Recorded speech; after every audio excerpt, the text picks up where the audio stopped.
গরু পালন বিষয়টাকে আপনি ছোট করে দেখতে পারেন না। একজন গরুর ঘাস কাটে বলে আপনি তাকে ছোট করে দেখতে পারেন না। আমি এমনও মানুষ দেখেছি যে গরুর উপর নির্ভরশীল ছিল, গরু দিয়ে সে অনেক কিছু করেছে।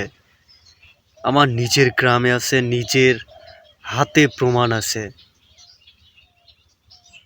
ভাই আমি তার নাম বলবো না, সে গরু দিয়ে বাড়ি করেছে, জমি কট নিয়েছে, সে দিব্যি ভালো আছে। সে ঢাকা গিয়েছিল, ভালো কিছু করতে পারে নাই, কারণ আল্লাহ তাআলা সেখানে তার রিজিক সেভাবে লিখে নেয়।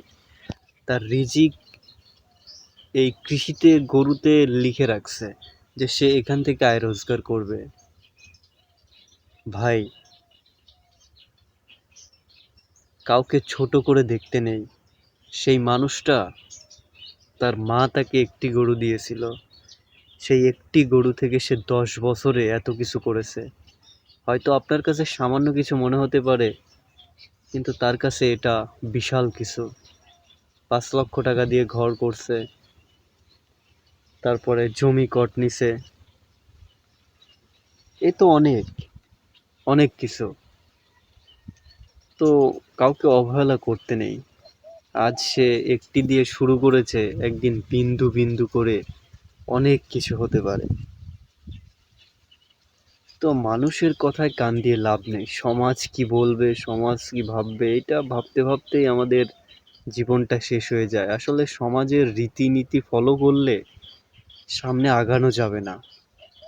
সমাজকে আমি সাইডে রাখি, আমি আমার মতো চলি, আমার মতো কাজ করি, চুপচাপ আছি। কারো কথাতে আমার যায়ও না আসেও না। আমি যদি অসুস্থ হই, কেউ আমার 2 টাকা দিবেও না। আমি সুস্থ থাকলেও কেউ আমারে সাহায্য করবে না, বা আমিও কাউরে করব না। সব কথার এক কথা, আপনি অযোগ্য হন কিন্তু ভালো মানুষ হন। আপনার ব্যক্তিত্ব, মন মানসিকতা ভালো রাখুন। দেখবেন আপনি একটা সময় না একটা সময় কোনো কিছু করে ফেলবেন, সেই তৌফিক আল্লাহ আপনাকে দিবে। আর ভালো মানুষ না হলে লাইফে আপনি অনেক কিছু করতে পারলেও কোনো লাভ নাই। একটা সময় আপনি ধ্বংস হবেন। ভালো মানুষ হওয়ার বিকল্প কিচ্ছু নাই। আপনি সৎ থাকেন, ভালো মানুষ হন, অনেক কিছু করতে পারবেন। যাই হোক, আমি ছোট মানুষ, এত কথা বলবো না, শুধু বলবো ভালো মানুষ হন।